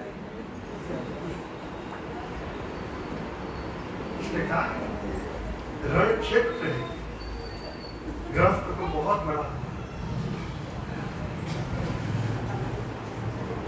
जन्मांतरीय संबद्ध, ये संबंध जन्मांतर के हैं। तथा पाणी पवित्रता तपः प्रधानार्यश्च कन्यादानस्य श्रेष्ठता। ये चार बातें विवाह में होती है, लेकिन अब तो कन्यादान का हो रहा है। कलयुग में क्या हुआ है? कन्या विक्रयणो लोभा। कन्या का विक्रय होने लगा। जो दान था उसको क्या कर दिया है? विक्रय, व्यापार कर दिया है। स्वयं की पुत्री को बेचा जा रहा है। कन्या विक्रयणो लोभा दंपतीनां च कल्लनम् उदरं वरिणो जीवा वराका पुत्रभाषिणा। कूट भाषा आ गई है कृष्ण में। मंदाः सुमंदमतयो, मंद बुद्धि, बुद्धि मंद हो जाती है। मंदाः सुमंदमतयो मंद भाग्यायुपद्रता, उपद्रव चालू हो जाते हैं, इसलिए हरि भजन करना पड़ता है। हरि भजन बिना हमारी जिम्मेदारी है। हरि भजन बिना मुझे शांति नहीं, सुख शांति नहीं, सुख शांति नहीं, सुख शांति नहीं, सुख शांति नहीं। हरि भजन बिना सुख शांति नहीं, हरि भजन बिना सुख शांति नहीं, हरि भजन बिना सुख शांति नहीं, हरि भजन बिना सुख शांति नहीं। कलयुग आ गया, भयंकर कलयुग है। और इसलिए ये शास्त्र लिखे गए हैं कि शांति कैसे होगी। कलयुग में शांति केवल हरिनाम से होती है।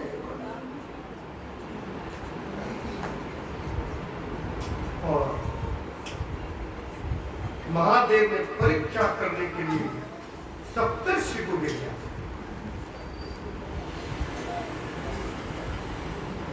सप्तर्षि गए और पार्वती को कहा, देवी अल्पश्च हाथो अल्पश्च हेतु बहुभातु शक्यम। छोटे से काम के लिए विचार मूढ़ प्रतिभाति तुम, मुझे तो तुम मूढ़ लगती हो। क्या कहा पार्वती को? शिव को प्राप्त करने के लिए तप कर रही थी। और सप्तर्षि ने क्या कहा? अल्पश्च हेतु बहुभातु विघ्नं, विचार मूढ़ प्रतिभातु मे तो। मैं तो तुमको मूढ़ समझते हैं, हम तो तुमको। सप्तर्षि कह रहे हैं कि तुम्हारी जवानी है, आपकी अवस्था युवा है, और युवावस्था तो तप करने के लिए थोड़ी होती है, ये मनोरंजन के लिए देवी, और तुम तप करने के लिए आई हो यहाँ पर। अल्पश्च हाथो अल्पश्च हेतु बहुभातु विघ्नं, विचार मूढ़ प्रतिभाति मे तो। मुझे तो तुम मूढ़ लगती हो कि प्रभु मैं महादेव को प्राप्त करना चाहता हूँ। तो उन्होंने कहा ये महादेव जो श्मशान में रहता है, भूत की टोलियां उसके पास कहने नहीं तो सांप को लपेट देता है, उसका अमंगल वेश है, जिसके घर का नहीं ठिकाना, परिवार का नहीं, और कपाली के वो तो बहुत मंत्र जानता है। वहां पर जो मुर्दे आते हैं ना, वहीं पर रहता है वो अमंगल वेश है। लेकिन पार्वती को पूर्व जन्म याद था और कहा कि मुझे महादेव से विवाह करना है। जब सप्तर्षि ने बहुत समझाया, सब प्रकार से नहीं माने। महादेव स्वयं आते, एक ब्रह्मचारी का रूप लेकर के आते हैं, जटा लेकर के, और वो आकर के कहते हैं, वो भी समझाते हैं कि देवी तुमने शिव में क्या देखा? उन्होंने कहा मुझे शिव में सब प्रकार के तत्व मुझे जो है वो मुझे प्राप्त है, और मैं पूर्व जन्म में मैं मेरी ही किसी गलती के कारण मैं महादेव को खो बैठी हूँ, और मैं तप करके प्राप्त करना चाहती हूँ। और उन्होंने वार्तालाप होता महादेव से, महादेव स्वयं प्रसन्न होते हैं और स्वयं अपना स्वरूप बता देते हैं। स्वयं कहते हैं देवी मैं प्रसन्न हूँ, और वहां से महादेव पार्वती वहां से तप करने जाती है, घर पे वापस जाके तप करके, क्योंकि उसकी इच्छा पूर्ण हुई। और इसके बाद महादेव देवी तो चली गई, लेकिन यहाँ पर कामदेव आ गए। कामदेव, और कामदेव को भस्म कर दिया उन्होंने।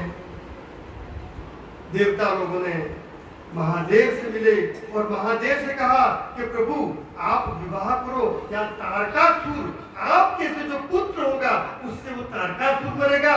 और देवताओं को आशीर्वाद दिया कि जाओ मैं विवाह करूंगा। और वहां से देवता खुश होकर के, क्योंकि महादेव का जो पुत्र वही तारकासुर हुआ, उसको वरदान था और महादेव समाधि में थे।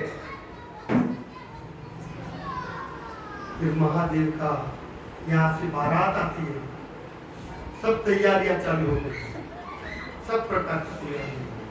उन्होंने निमंत्रण भेज दिया, जितने भी श्मशान थे वहां पर भेज दिया, जितने भी श्मशान उनके गणों को भेजा, जा करके कोई उनको कौन बुलाएगा, मेरे विवाह में वो लोग आएंगे जिनको कोई नहीं बुलाता है, उनको कौन बुलाएगा। यहाँ से पत्रिका ब्रह्मा जी को भेज दी, भगवान विष्णु को भी भेज दी, सब आए वहां पर। और उनको तो तैयारी तक क्या करनी थी, गहने तो पहनते नहीं थे, जितने भी सर्प वगैरह थे वो उन्होंने क्या लगा दिए महादेव ने, और ऊपर से क्रीम और पाउडर भी लगा दिया, पूरा पूरा लगा दिया उन्होंने, सब चीता भस्मा सब लगा करके महादेव तैयार होके फिर कहा। अब वहां पर सब भगवान विष्णु पीताम्बर पहन कर इतने सुंदर सुंदर दिख देवता लोग सज धज के आए। अब महादेव आगे तो कौन थे सबसे पहले, भगवान विष्णु वो पीताम्बर पहन के, तो बारात आ रही होगी, तो खास बारात तो पीछे थी, ये सबसे पहले ये गए देवता सब, ब्रह्मा जी गए, उनको देख के धन्य हो गया, उनको धन्य हो गया, इनके रिलेशन वाले हैं सब, देखने में सुंदर, कितना बढ़िया है। और उनका तो बहुत अच्छा स्वागत उतारा भी उनको अच्छा मिल गया। लेकिन यहाँ पर जैसे ही ये तो डमरू ने डोल ने, किसी का सिर नहीं है, किसी का केवल धड़ है, कोई पीछे से खाली है, बिल्कुल आगे से दिख रहा, पीछे से कोई वायु स्वरूप देखे आकृति दिखे, लेकिन वो आर पार निकल जाए, इस प्रकार सब नाचते खाते। और वो सब तो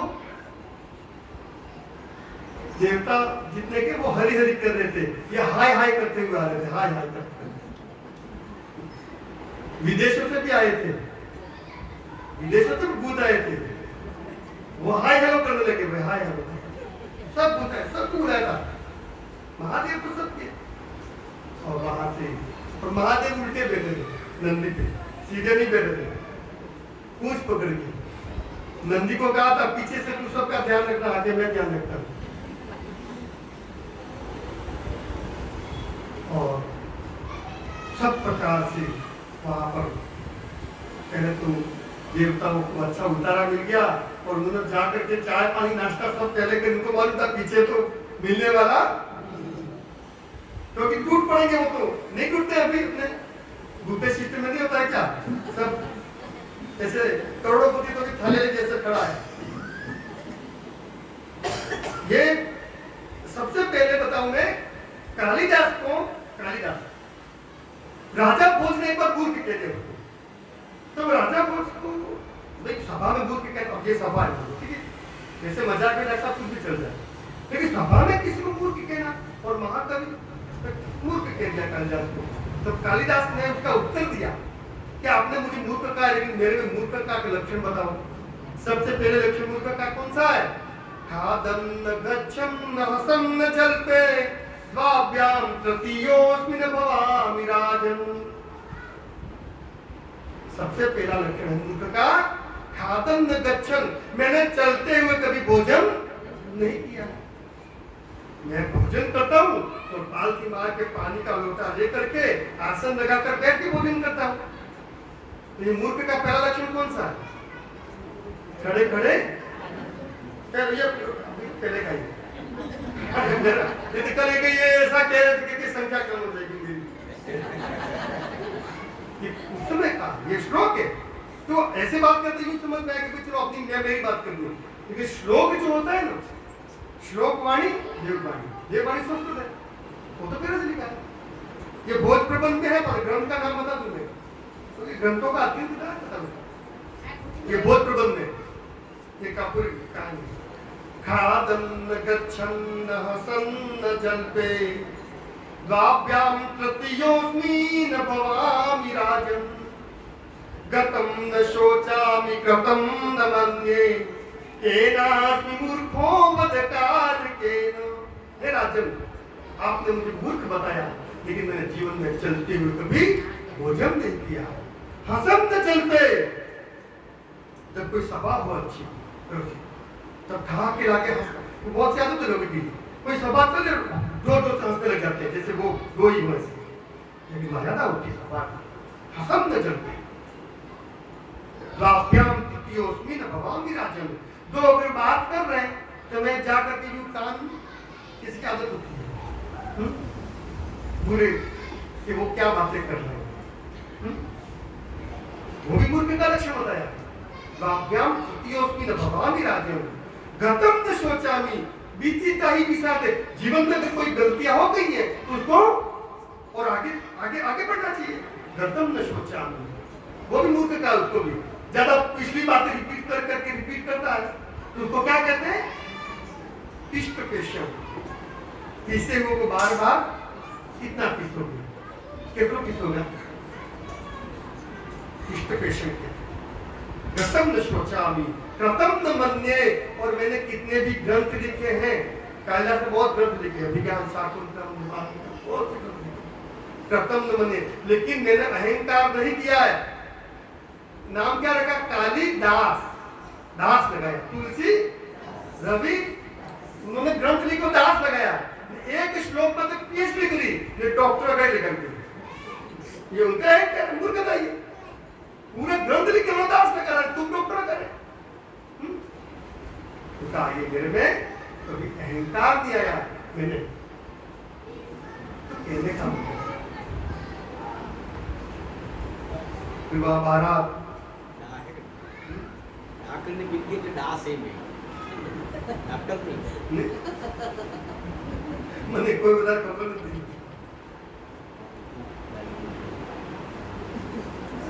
फिर भी कितने साल भाई मेरा भोला ऐसा है दरअसल कि भागवत का एक नियम बता रहा हूँ मैं। भागवत का एक नियम है। अब ये बाहर और पूर्व तो ये है, लेकिन ये नारद जी ने अपना पूर्व चरित्र बताया था। डॉक्टर नारद जी अपना पूर्व चरित्र पहले उसने सब बता दिया था कि वो उनको वर्णन करके गंधर्व थे। कौन थे? गंधर्व थे। और देव सत्र में उनको बुलाया गया था, देव सत्र में कथा करने के लिए। और उन्होंने क्या किया? नारद जी पूरे अपनी कहानी बता रहे हैं। नारद जी उनको वर्णन करके गंधर्व थे और उस देव सत्र में सांसारिक गीत गाने लगे। कौन से गाने लगे? और वर्तमान में क्या है वो? फिल्मी गीत। क्या है? तो नारद जी कह रहे हैं कि मैंने पूर्व भागवत में है, ये कोई मेरी बात नहीं कर रहा हूँ। नारद जी ने कहा भागवत के न्याय से कभी फिल्मी गीत नहीं चलते हैं, बाकी कथा आपने को कोई मतलब नहीं। नारद जी ने कहा कि मेरे पूर्व जन्मों को वर्णन करके गंधर्व था और मैंने सांसारिक गीत गाए और मुझे शाप लगा और मैं शूद्र योनि में गया। वो शूद्र योनि में गए थे और फिर चतुर्मास हुआ ब्राह्मणों का और वहां पर वो 8 वर्ष का बालक का माँ विधवा थी और उन ब्राह्मणों के बाद उनको नौकरी की चतुर्मास में। तो सांसारिक गीत, भजन बहुत से भजन गाओ के, फिल्मी गीत जो गाए थे, फिल्मी गीत की आवश्यकता क्या? भजन कम है क्या? बहुत से भजन गाओ। इसलिए नारद जी ने मना किया। वो नारद जी से ब्रह्मा के पुत्र होते हुए भी वो शूद्र में गए। जब व्यासपीठ से कभी ये मनोरंजन नहीं, ये मनोमंथन है, केवल कथा, यह ढोलक भी नहीं है। लोग केवल पुरुषोत्तम मार्ग में कथा सुनने आए, नहीं तो फिर इसके लिए बात चाहिए। और एक 1500 रुपया लेता है तो दिन के 10,500 रुपया तो उसको वो ले जाएगा। कितने एक महीने का कितना होगा? दिन का 10,000 तो 3 लाख रुपए तो बचाने वाले ले जाएंगे। बगाड़ वाला पैसा ले, बगाड़ वाला, उधर वाला नहीं। तथा होगा अपने महादेव तो फिल्म की तरह पसंद है हमें।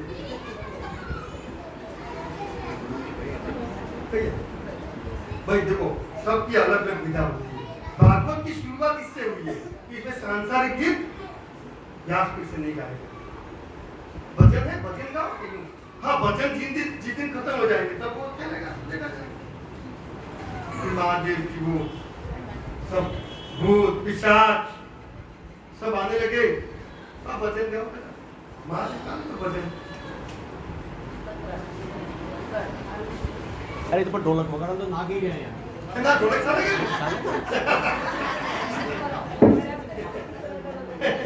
पैसा मारतो नक्की ढोलक वगैरह वगैरह ना दिखी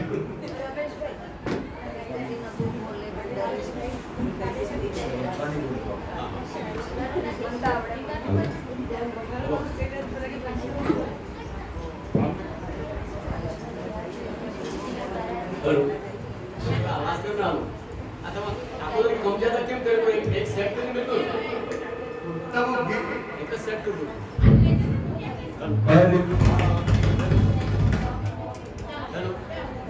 हेलो बर्फानी भोलानाथ है हमारा तुम्हारा हमारा तुम्हारा बर्फानी भोलेनाथ है हमारा तुम्हारा हमारा तुम्हारा अमरनाथ की उस नगरी में पाए जन्म दोबारा नाथ है हमारा तुम्हारा हमारा तुम्हारा कभी जन्म मिलेगा सेवा करेंगे तेरी कभी जन्म मिलेगा सेवा करेंगे तेरी करते हैं हम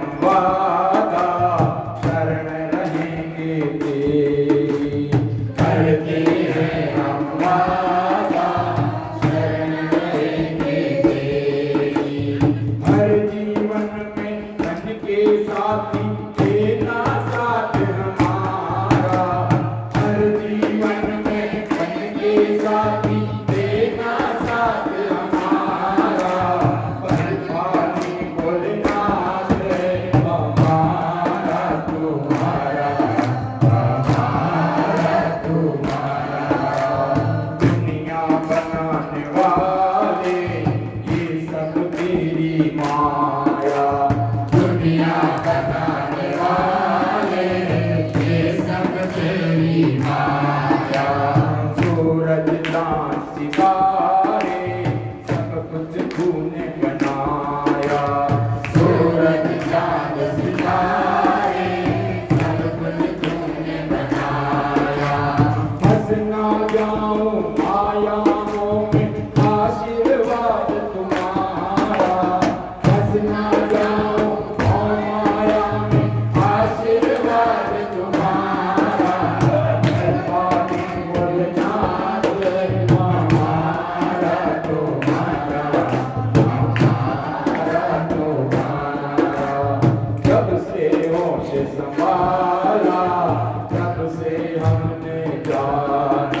की हुआ कीजिए।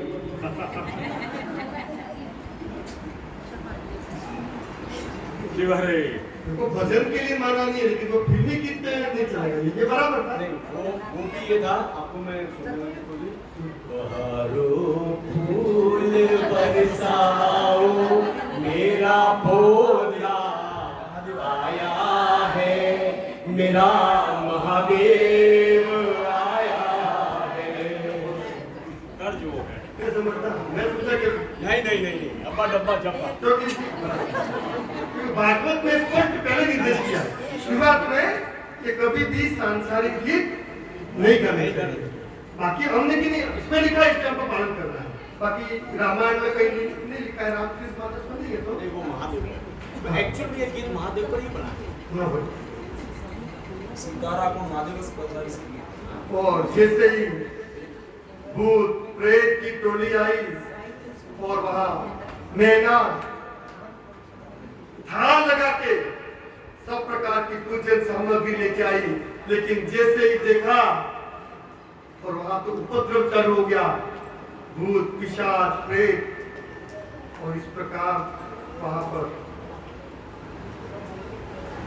पार्वती के जो पिता थे पर्वत, उन्होंने कहा कि हमारा भाग्य, ये नारद जी ने सब किया है, ये पूरा आया किसने? नारद जी पे आया। इस प्रकार का मेरी बेटी को उपदेश करके उन्होंने इनके साथ विवाह करवा दिया। उन्होंने पूर्व में जो कहा था कि भूत और पिशाच के साथ ये रहते हैं, श्मशान में रहते हैं, लेकिन फिर भी मैना थाली लेकर के आई, लेकिन वो थाली हाथ से गिर गई। आरती क्या उतर, क्योंकि उनके बाल पर कौन है? बाल है चंद्रमा सोहतनी के, साक्षात चंद्रमा जिसके, उनकी क्या आरती उतारो। और महादेव उन्होंने फिर जैसे तैसे सब हुआ, और वहां पर तो सब बाराती सब आए थे, जैसे दुल्हा तस बनी बराता। और वहां नगर के लोग तो बेचारे सब जहां तक भाग गए और सब प्रकार का उपद्रव हुआ। और महादेव का फिर 4 से 5 लोग थे केवल, और उनका पहाड़ी ग्रहण संस्कार वहां पर हुआ। और उनके गले में पार्वती ने वरमाला पहना दी, महादेव शिव जी ने भी पहना दी।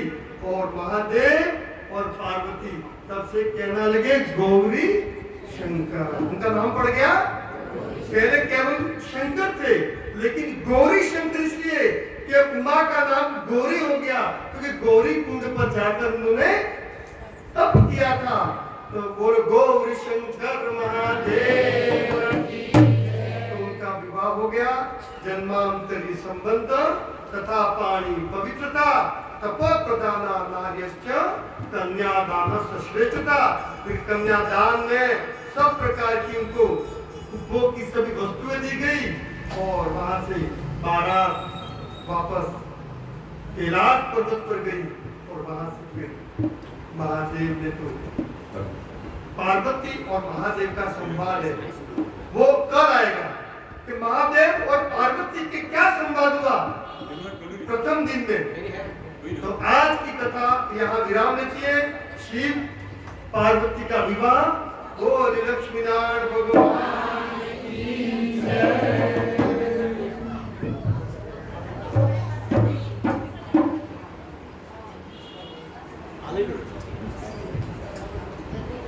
बोलिए श्री लक्ष्मी नारायण देव